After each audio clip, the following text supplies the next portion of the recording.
Hi, Mats&Axel here again. Today we decided that we want to know more about conversion, so we decided we need to visit the conversion guru.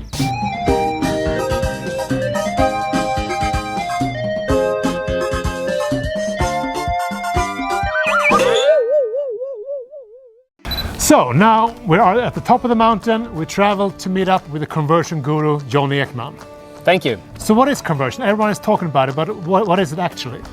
I would say that conversion is your ability to persuade, influence, help people and move them closer towards the goal that you have with your digital experience, your website, your app, whatever it is. So I typically say what I call the first law of conversion.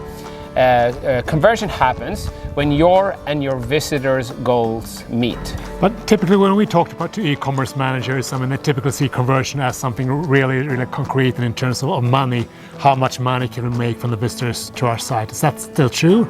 Yeah, of course it is. But it's just a much longer journey, I would say, towards that goal. So we're going to see what John has to show us. Yeah. So this is typically how you think about conversion, right? Here you got a lot of people that say no to what you want to offer them, and then you have a small portion, maybe like 3%, that says yes. So here are yeses and here are your no's. And then let's say we want to double the conversion rate. We want to take it from 3% to 6%, and then we do that. We go like, boom, it's doubled, right? Nice. Isn't that great? Yeah. But the only problem with this model then is that we still, if this was 3 and now it's 6, we still have 94% left here of the people that say no to what you want to offer them. And then we have some people in our business, and they go like, what if we could help you take these 96% and turn them all into yes? Like, imagine the conversion rate you could have. But it's actually not true, because the truth, there's much more nuance, there are much more levels between the yeses and the nos, which I'm going to show you here on the other side of my experiment. Here are your nos, here are your no maybes, here are your maybe nos, and here are your maybe maybes. There are actually a few more categories here, so I'm gonna put in here your maybe yeses, and here are your yes maybes, and here finally are your yeses. And now we got this full stack. But the experiment here is I'm going to see what happens when we are influencing all these stages in the buyer journey. So what we're going to do now is to create a what's called a yardstick, or a måttstock in Swedish, of this stack here. Okay, see, it's a little bit too long. I'm gonna have to get the saw here. Could you hold this for me? I'll be right back. Yep. Let's see. Yardstick is good. Okay. And why do we need that? You'll see in a second. So now we'll take this down and we'll put it in the different categories like this.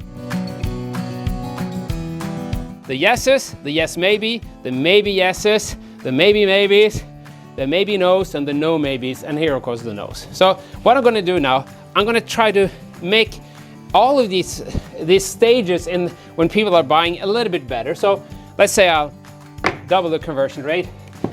I add another 50% to the yes maybes, another percentage to the maybe yeses, another few percentage to the maybe maybes, and so on. So now I made the experience in each of these stages a little bit better. This could be, for example, all the people that put something in the shopping cart. So if you're looking at your conversion rate, you are only looking at this. But if you're paying attention to this and see how can we get more people to put something in their shopping cart, what you're trying to do, you're trying to influence a person in all these different steps in the customer journey. And now the interesting part comes, because let's stack these things again. I need the yardstick. So now I'm going to stack all the no's until we come to the top of the yardstick.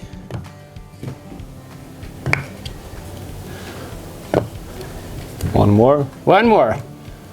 And now you see what happened. All these no's, they're leftovers here. So it took away 50% of your no's. So the way that when you are working with all the different steps in your customer journey and you're trying to influence people to proceed to the next step of a customer journey, effectively what you're reducing the number of people that say no to what you want to offer them. You asked me in the beginning, what is conversion rate and how does it work? And basically everybody thinks that we are working in this space, right? We are Oh, now it's glued together. So we are here. This is what we're trying to take people from here to here.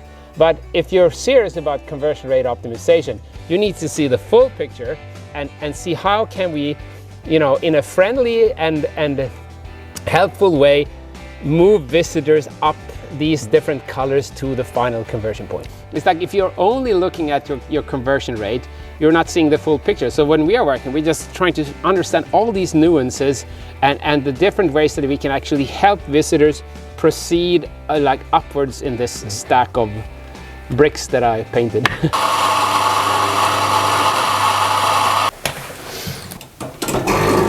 Ta-da! Thanks for the coffee. Yeah. What are we going to talk about now, Mats?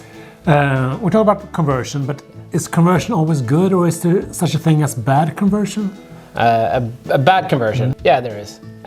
If you are forcing people, if you're putting on too much pressure, then what's going to happen? You're going to increase your return rates, for example. If you're pushing people too hard through the delivery without them understanding the delivery options and is it going to come to this place, to my home, how fast it's going to be, and so on.